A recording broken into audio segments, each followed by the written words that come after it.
अगस्त यानी कि स्वतंत्रता दिवस को लेकर राजधानी दिल्ली में सुरक्षा व्यवस्था को मजबूत किया जा रहा है। स्वतंत्रता दिवस समारोह के मद्देनजर दिल्ली के अलग अलग इलाकों में सुरक्षा एजेंसियां अलर्ट मोड पर है और इसी सुरक्षा व्यवस्था के तहत अब दिल्ली मेट्रो में भी यात्रियों की जांच और ज्यादा सख्त की जाएगी। बिल्कुल, सीआईएसएफ की ओर से 9 अगस्त यानी कि आज से रविवार से 16 अगस्त 2026 तक सभी मेट्रो स्टेशनों पर सुरक्षा जांच को और ज्यादा सघन किया जाएगा। इसका सीधा असर मेट्रो से सफर करने वाले यात्रियों पर देखने को मिलेगा। दरअसल इन दिनों मेट्रो स्टेशन पर यात्रियों की एंट्री के दौरान सुरक्षा जांच पहले के मुकाबले ज्यादा बारीकी से की जाएगी।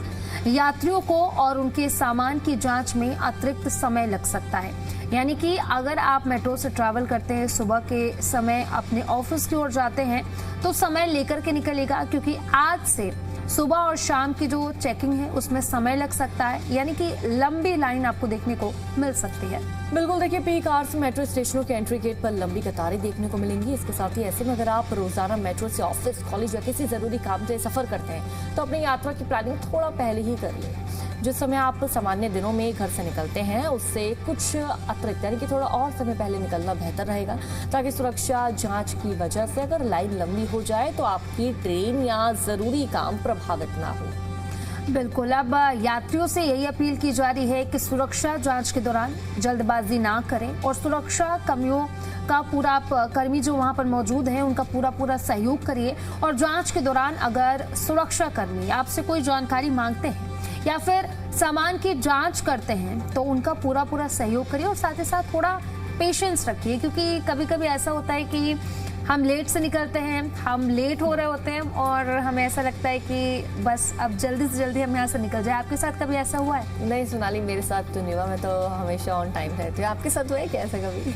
1-2 बार हुआ है मेरे साथ कि लंबा लाइन है, लंबी लाइन है और मैं इंतजार कर रही हूँ और समटाइम्स आप इरिटेट भी हो जाते हो कि जल्दी जल्दी खत्म हो और जल्दी जल्दी मेट्रो में जाकर के बैठे। तभी कहते सोनाली थोड़ा टाइम से पहले निकली। तो बिल्कुल, अब जो दर्शक देख रहे हैं इस वक्त हमें, उनसे तो यही गुजारिश है कि आप समय लेकर के निकलिए। एटलीस्ट 16 अगस्त तक का ये समय है, आप थोड़ा समय से निकलिए और कोशिश कीजिए कि आप जिस समय निकलते हैं आप उससे जरा 15 से 20 मिनट पहले निकलेंगे तो आप अपने टाइम से जहां पहुंचना चाहते हैं पहुंच जाएंगे। बिल्कुल सोनाली, और देखिए अब हम देखेंगे मेट्रो में कि जो सिक्योरिटी है वो और भी ज़्यादा टाइट करती जाएगी, हर एक चीज़ की अच्छे से जांच पड़ताल की जाएगी। तो ऐसे में भी लोगों से हम ये अपील करते हैं कि आपको इरिटेट होने की ज़रूरत नहीं है, आपकी सिक्योरिटी के लिए, आपकी सेफ्टी के लिए।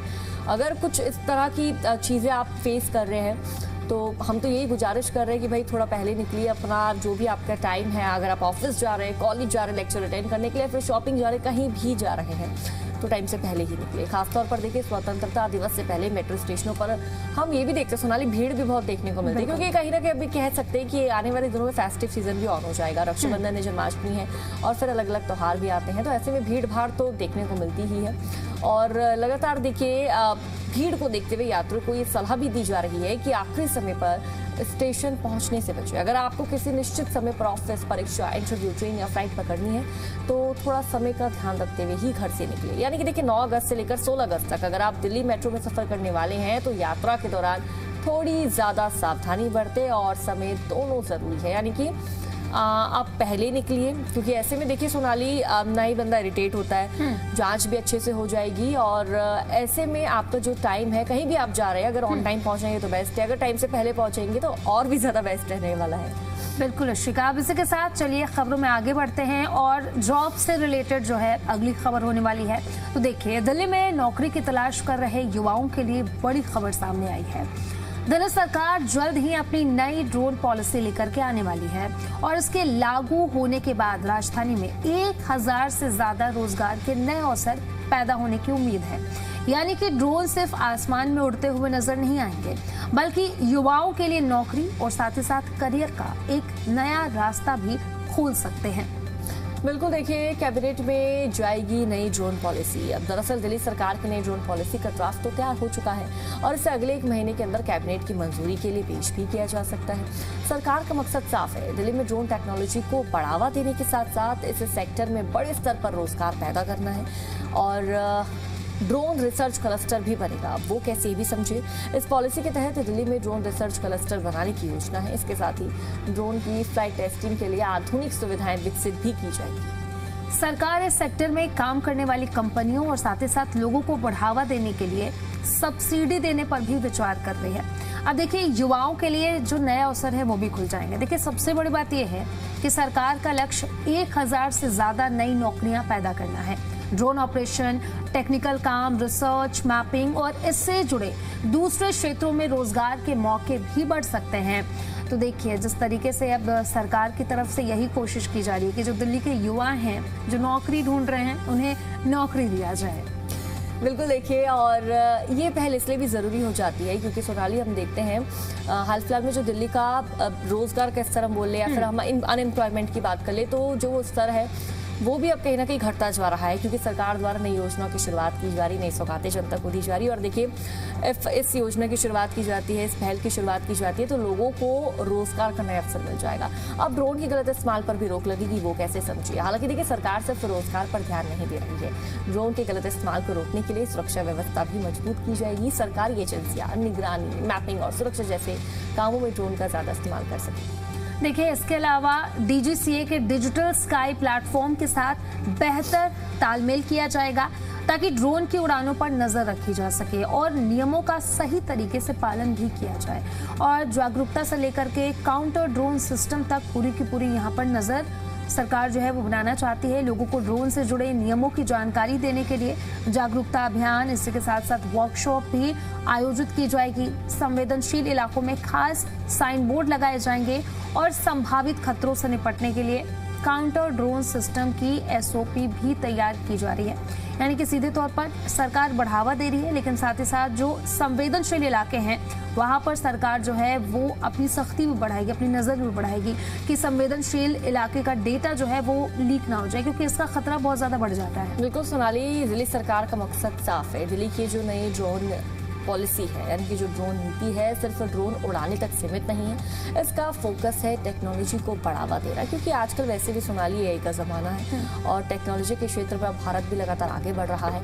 1000 से ज्यादा रोजगार पैदा करना है इसका लक्ष्य है। ड्रोन के इस्तेमाल को सुरक्षित भी बनाना है।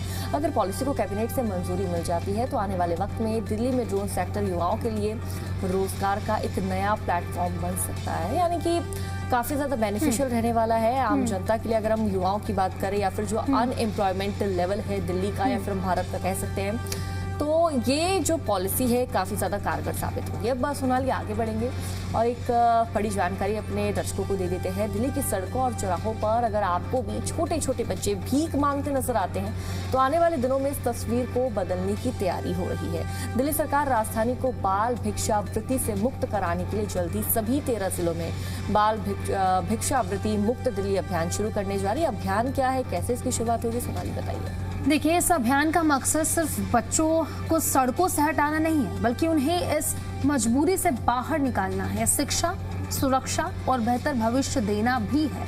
तो बच्चों को जबरदस्ती इसमें नहीं लाया जा सकेगा। मुख्यमंत्री रेखा गुप्ता ने साफ कहा है कि भीख मांगते पाए जाने वाले बच्चों को जबरदस्ती कहीं नहीं लेकर के जा सकते हैं। सरकार दिल्ली बाल अधिकार संरक्षण आयोग यानी कि डीसीपी, सीआर और एनजीओज के साथ मिलकर बच्चों और उनके परिवार की काउंसलिंग करेगी।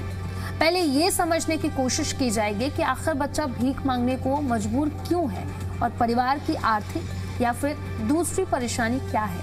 यानी कि सीधे तौर पर रेखा सरकार जो है उन बच्चों की मदद करना चाहती है। बिल्कुल सोनाली, और देखिए यहाँ पर ये कहा जा रहा है कि बच्चा भीख मांगने के लिए मजबूर क्यों है। एक तो ये होता है कि भाई उसके परिवार की जो फाइनेंशियल कंडीशन है वो सही नहीं है, और दूसरी बात ये होती है कि बच्चों को अगवा कर लिया जाता है, जबरदस्ती उनसे भीख मंगवाई जाती है, जो कि एक क्राइम के रूप में देखा जाता है। अगर इस तरह की पहल की शुरुआत होगी तो बहुत ही ज़्यादा बेनिफिशियल रहने वाला है बच्चों के लिए, क्योंकि जब बच्चों को अगवा किया जाता है, उनको भीख मांगने के लिए मजबूर कर दिया जाता है, और कभी कभी ऐसी भी चीज़ें सामने आती है कि बच्चों को नुकसान भी पहुंचाया जाता है, उनके भविष्य के बारे में नहीं सोचा जाता, भविष्य के साथ खिलवाड़ होता है। ऐसे में अगर इस पहल की शुरुआत होती है तो बच्चों का जो फ्यूचर है वो भी सिक्योर कहीं ना कहीं होता नजर आएगा। देखिए, इसके बाद परिवारों को बेहतर विकल्प उपलब्ध कराने की कोशिश भी की जाएगी, यानी कि जो बहुत ही ज़्यादा गरीब परिवार का बच्चा है, जिसके घर वाले खुद बच्चे को बोल रहे हैं कि भीख मांगो, पैसे लेकर आओ, तो ऐसे जो परिवार उनको बेहतर विकल्प उपलब्ध कराया जाएगा, उनके सामने ऑप्शंस रखे जाएंगे ताकि बच्चों को दोबारा सड़कों पर भीख मांगने के लिए मजबूर ना होना पड़े। बच्चों से भीख मंगवाने वाले गिरोह पर शिकंजा। अभी सोनाली, जिस तरह से मैं जानकारी दे ही रही थी कि अभियान का एक बड़ा लक्ष्य ये भी है कि जो गिरोह हैं जो भीख मंगवाने का बच्चों से काम करते हैं, जो अगवा करते हैं, उनको मारते पीटते हैं, इस गिरोह पर शिकंजा कसने के लिए भी रेखा गुप्ता की जो ये पहल है ये हम दिल्ली में लागू होते हुए देखेंगे। बहरहाल सोनाली, अब आगे बढ़ेंगे और आगे की क्या अपडेट है, बिजली से जुड़ी क्या जानकारी है, दर्शकों को दे दीजिए। बिल्कुल, दिल्ली में बिजली के बिल को लेकर के बड़ी खबर सामने आई है। दिल्ली विद्युत नियामक आयोग यानी कि DERC ने ओपन एक्सेस से जुड़े नियमों में बड़ा बदलाव किया है, जिसके बाद पात्र बिजली उपभोक्ताओं पर लगने वाला एडिशनल सरचार्ज अगले 4 साल में धीरे धीरे खत्म कर दिया जाएगा। सरकार का इसको लेकर के कहना है कि इस कदम का मकसद उपभोक्ताओं को ज्यादा विकल्प देना है और सीधे बिजली खरीदने की व्यवस्था को और ज्यादा आकर्षक बनाना है। पहले समझिए कि आखिर ये एडिशनल सरचार्ज होता क्या है। दरअसल जब कोई पात्र उपभोक्ता अपने स्थानीय बिजली वितरण कंपनी से बिजली लेने के बजाय ओपन एक्सेस के जरिए किसी दूसरे बिजली सप्लायर या फिर जनरेटर से बिजली खरीदता है, तो वितरण कंपनी के ऊपर आने वाली कुछ लागत की भरपाई के लिए अतिरिक्त सरचार्ज भी लगाया जाता है। अब दिल्ली में इसी एडिशनल सरचार्ज को धीरे धीरे खत्म करने का फैसला लिया गया है और 4 साल में धीरे धीरे इसको पूरी तरीके से खत्म भी कर दिया जाएगा। तो देखिए, अब 4 साल में पूरी तरह खत्म तो सरचार्ज होगा, लेकिन कैसे होगा ये भी समझिए। DERC के नए नियमों के अनुसार जनरल नेटवर्क एक्सेस यानी कि GNA का ओपन एक्सेस का इस्तेमाल करने वाले पात्र ग्राहकों पर लगने वाला एडिशनल सरचार्ज हर साल कम किया जाएगा और 4 साल के अंदर इसे पूरी तरह खत्म कर दिया जाएगा। यानी आने वाले वक्त में ऐसे उपभोक्ताओं के लिए सीधे बिजली खरीदना पहले से ज्यादा फायदेमंद हो सकता है और आसान भी हो सकता है। बड़े उपभोक्ता जो हैं उनको ज्यादा विकल्प मिलेंगे। वो कैसे, ये भी समझिए। ओपन एक्सेस की सुविधा खासतौर पर बड़े बिजली उपभोक्ताओं के लिए अहम है। इंडस्ट्री, मॉल, बड़े कमर्शियल संस्थान और दूसरे पात्र उपभोक्ता स्थानीय डिस्कॉम की बजाय सीधे बिजली बनाने वाली कंपनियों से बिजली खरीद सकते हैं। इससे उपभोक्ताओं के पास बिजली खरीदने के लिए ज्यादा ऑप्शंस होंगे और वे अपनी जरूरत और लागत के हिसाब से बिजली का इंतजाम भी कर सकेंगे। अब उपभोक्ताओं के हित सुरक्षित रखने का भी दावा किया जा रहा है। देखिए, दिल्ली के ऊर्जा मंत्री आशीष सूद ने कहा है कि सरकार ये सुनिश्चित करेगी कि इस बदलाव से उपभोक्ताओं के हित जो है वो सुरक्षित रहे। दरअसल वैश्विक स्तर पर ईंधन की कीमतों में बढ़ोतरी के बीच बिजली खरीद की लागत को लेकर के चिंता लगातार बढ़ रही थी। अब इसी बीच सरकार ने साफ किया है कि बिजली खरीद लागत में होने वाले उतार चढ़ाव के हिसाब से मौजूदा कानूनी व्यवस्था के तहत जरूरी समायोजन जो है किया जाएगा, इसका समाधान निकाला जाएगा। कोई नई व्यवस्था नहीं, नियमों में बदलाव किया जाएगा, यानी कि सीधे तौर पर नियम जो है वो बदलने की कोशिश की गई है सरकार की तरफ से। सरकार की ओर से ये भी स्पष्ट किया गया है कि बिजली खरीद लागत का समायोजन देश के बिजली कानूनों के तहत पहले से मौजूद एक कानूनी व्यवस्था है, यानी कि ये कोई जो है बिल्कुल नई व्यवस्था नहीं है, बल्कि सिर्फ और सिर्फ जो नियम है उन नियमों में बदलाव किया जाएगा। बिल्कुल सोनाली, तो मतलब हम ये अक्सर देख रहे हैं कि भारत में बिजली पर मेन फोकस किया जा रहा है। प्रधानमंत्री हर घर बिजली योजना से जुड़ी भी जानकारी जिस तरह से सामने आई थी कि लगातार सब्सिडी में कहीं ना कहीं गिरावट भी देखने को मिल रही है और जो तमाम ग्राहक हैं उनको भी बिजली लेने के लिए सोलर के माध्यम से प्रेरित किया जा रहा है। और आगे बढ़ेंगे, अब बात करेंगे ट्रैफिक जाम की। सबसे महत्वपूर्ण खबर, क्योंकि दिल्ली NCR में इन दिनों ट्रैफिक जाम से लोग रोज दो चार हो रहे हैं। राजधानी दिल्ली और NCR के शहरों में शनिवार को बारिश और कांवड़ यात्रा के कारण लोगों को भारी ट्रैफिक जाम का सामना करना पड़ा। तेज बारिश के साथ कांवड़ यात्रा के चलते कई जगह रूट डाइवर्जन किए गए हैं, यानी कि रूट को डाइवर्ट कर दिया गया है। इसका सीधा असर दिल्ली NCR के बॉर्डर वाले इलाकों पर देखने को मिला। कई प्रमुख सड़कों और बॉर्डर क्रॉसिंग पर वाहनों की लंबी कतारें लगती नजर आई। कुछ जगहों पर करीब 1 से 2 किलोमीटर तक लंबा जाम भी देखने को मिला। बारिश ने लोगों की परेशानी बढ़ाई है। दिल्ली NCR में अचानक हुई तेज बारिश ने ट्रैफिक की परेशानी को और बढ़ा दी। कई सड़कों और अंडरपास में पानी भर गया, जिसकी वजह से यातायात प्रभावित, लोगों को काफी परेशानी हुई। रफ्तार जो है वाहनों की वो काफी धीमी हो गई। कई जगह वाहन चालकों को पानी के बीच से होकर के गुजरना पड़ा। जाम के कारण लोगों को अपने गंतव्य तक पहुंचने में सामान्य से काफी ज्यादा समय लगा। कांवड़ यात्रा के चलते रूट जो है वो भी डाइवर्ट किया गया है। सावन के महीने में कांवड़ यात्रा अपने चरम पर है। बड़ी संख्या में कांवड़िए दिल्ली और एनसीआर के अलग अलग रास्तों से होकर के गुजर रहे हैं और कांवड़ियों की सुरक्षा को देखते हुए ट्रैफिक पुलिस ने कई ऐसे प्रमुख मार्ग हैं जिन पर बैरिकेडिंग की है और कुछ रास्तों पर तो ट्रैफिक डाइवर्ट किया गया, यानी कि बारिश की वजह से लंबा ट्रैफिक जाम। कई ऐसे इलाके हैं जहां पर जलभराव की स्थिति देखने को मिली, तो सीधे तौर पर जहां एक तरफ बारिश की वजह से शिका लोगों को राहत मिली, तो वहीं दूसरी तरफ लोग परेशान भी हैं। लंबा ट्रैफिक जाम देखने को मिल रहा है, जगह जगह पर जलभराव की स्थिति देखने को मिल रही है, यानी कि सीधे तौर पर यातायात जो है वो प्रभावित है। बिल्कुल सोनाली, और लगभग जिस तरह से हम अपडेट अपने दर्शकों को दे रहे हैं कि बॉर्डर के आसपास जो इलाके हैं वो सबसे ज्यादा प्रभावित रहे हैं। दिल्ली नोएडा, दिल्ली गाजियाबाद, दिल्ली गुरुग्राम बॉर्डर पर ट्रैफिक की स्थिति सबसे खराब रही। डीएनडी चुला बॉर्डर पर वाहनों की लंबी कतारें देखने को मिली। गाजीपुर बॉर्डर पर भी जाम के कारण वाहन काफी धीमी रफ्तार पर चलते हुए नजर आए। यानी कि अगर आप देखिए घर से निकल रहे हैं तो थोड़ा पहले निकलिए, क्योंकि आप कहीं भी जा रहे हैं ट्रैफिक तो आपको देखना ही पड़ेगा, क्योंकि मानसून एक्टिव है और लगभग अब सावन तो चल ही रहा है और सावन में बारिश का होना तो सोनाली ये तय होता है, निश्चित होता है कि बारिश होती ही होती है। हालांकि फिलहाल अगर हम अभी के मौसम की वेदर की बात करें तो सोनाली देखिए धूप तो छाई भी है, लेकिन कब ये धूप बारिश में कन्वर्ट हो जाए कुछ पता नहीं चलता। बहरहाल आगे बढ़ते हैं, बात करेंगे यमुना के जलस्तर से जुड़ी एक बड़ी जानकारी की। उत्तर भारत और पहाड़ी इलाकों में लगातार बारिश हो रही है और इस बारिश के बीच दिल्ली में यमुना नदी का जलस्तर एक बार फिर से तेजी के साथ बढ़ने लगा है। हरियाणा के हथनीकुंड बैराज से पानी छोड़े जाने के बाद यमुना के जलस्तर में लगातार बढ़ोतरी दर्ज की जा रही है। शनिवार को यमुना का जलस्तर करीब 204 मीटर तक पहुंच गया। देखिए इस वक्त ना सोनाली यमुना ना दोहरी मार झेल रही है। पहला हथनीकुंड बैराज से जो पानी छोड़ा गया, दूसरा जो कंटिन्यूअसली बारिश हो रही है उसकी वजह से भी यमुना का जलस्तर कहीं ना कहीं बढ़ चुका है। हालांकि फिलहाल ये खतरे के निशान और अलर्ट स्तर दोनों से नीचे है, लेकिन जल स्तर में लगातार हो रही बढ़ोतरी ने प्रशासन की चिंता भी बढ़ा दी है। यमुना के बढ़ते जल स्तर को देखते हुए दिल्ली प्रशासन ने नदी के आसपास और निचले इलाकों में निगरानी और भी बढ़ा दी है। निगरानी तो पहले से ही रखी जा रही थी, लेकिन अब निगरानी जो है प्रशासन की तरफ से और भी बढ़ाई गई है। अधिकारियों की टीमें स्थिति पर नजर बनाए हुए है। खास तौर पर उन इलाकों पर ध्यान दिया जा रहा है जहां पिछले वर्ष में यमुना का पानी पहुंचने के कारण लोगों को भारी परेशानी देखने को मिली थी, भारी परेशानी झेलनी पड़ी थी। अब देखिए अधिकारियों का इसको लेकर के कहना है कि अभी दिल्ली में बाढ़ जैसी स्थिति तो नहीं है, यमुना का पानी खतरे के निशान से काफी नीचे है, लेकिन जिस तरीके से बारिश हो रही है, लगातार बारिश देखने को मिल रही है। अब ऐसे में लगातार इसी तरीके से बारिश होती है तो हो सकता है कि जल स्तर खतरे के निशान से ऊपर जाए और जो निचले इलाकों में लोग रहते हैं, जिस तरीके से पिछले साल भी देखने को मिला, उनकी थोड़ी परेशानी जो है जरूर बढ़ सकती है। बिल्कुल देखिए हथनीकुंड बैराज से ज्यादा मात्रा में अगर पानी छोड़ा गया तो आने वाले दिनों में यमुना का जलस्तर और बढ़ सकता है। प्रशासन ने निचले इलाकों में रहने वाले लोगों से सतर्क रहने की अपील की है। लोगों को यमुना के किनारे जाने से बचने और प्रशासन की ओर से जारी दिशा निर्देशों का पालन करने की सलाह दी गई है। और ये मतलब अब हम कह सकते हैं सोनाली की काफी अच्छा हुआ कि प्रशासन ने जो यमुना के आसपास लोग रहते थे उनको हटा दिया वहां से, और क्योंकि आने वाले वक्त में उन लोगों को ही इसका काफी ज्यादा नुकसान उठाना पड़ता। तो देखिए इस सीजन का सबसे ज्यादा जो जलस्तर है वो बुधवार को देखने को मिला था। इससे पहले बुधवार रात यमुना का जलस्तर 203.50 हो गया, लेकिन अब तो ये और भी बढ़ चुका है, 204 पहुंच चुका है।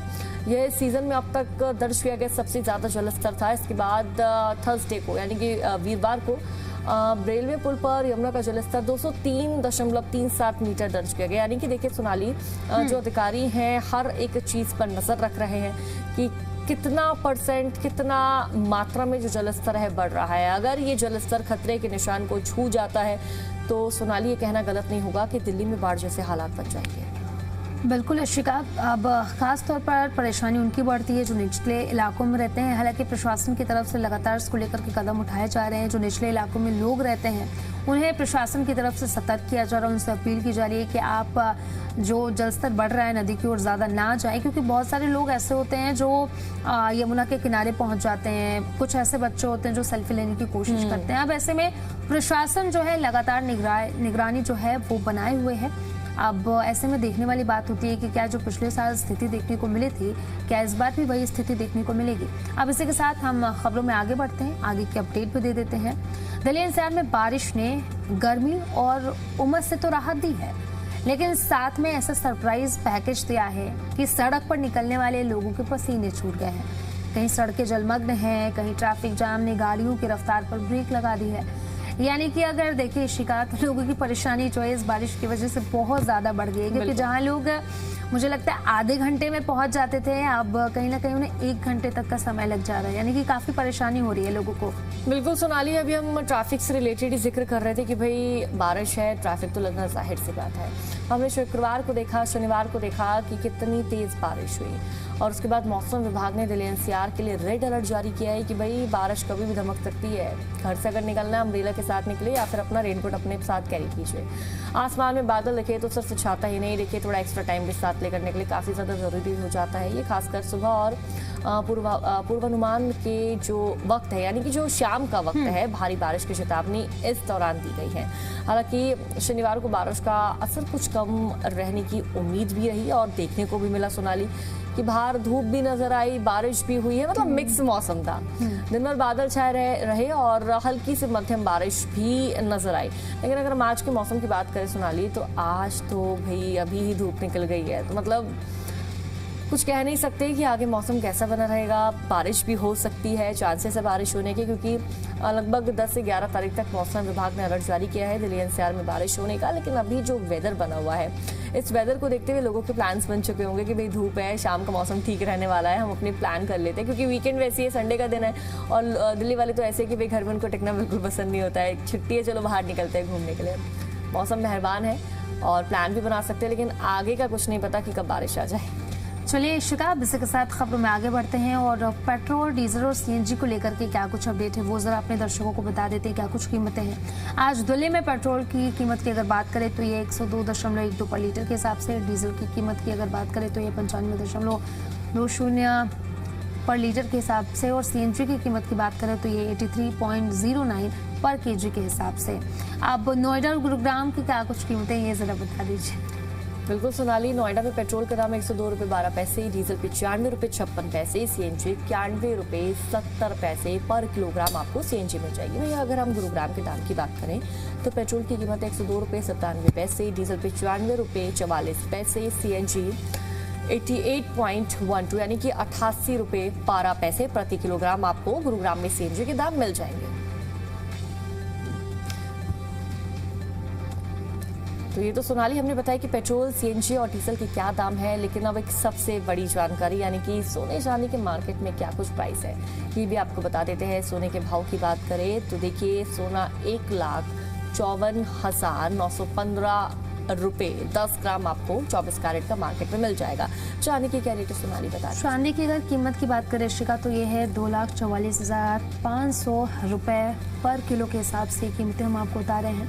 देखिए, अगर गोल्ड की प्राइस की बात करें तो पिछले दिनों 1,46,000 के आसपास था, लेकिन अचानक से बढ़ोतरी देखने को मिली है। रक्षाबंधन का त्यौहार जो है वो नजदीक है और अब गोल्ड की प्राइसों में थोड़ा हाइक तो जरूर देखने को मिल रहा है। वहीं चांदी की कीमतों की बात करें तो मुझे लगता है कि चांदी की कीमतें जो हैं वो स्थिर है कहीं ना कहीं।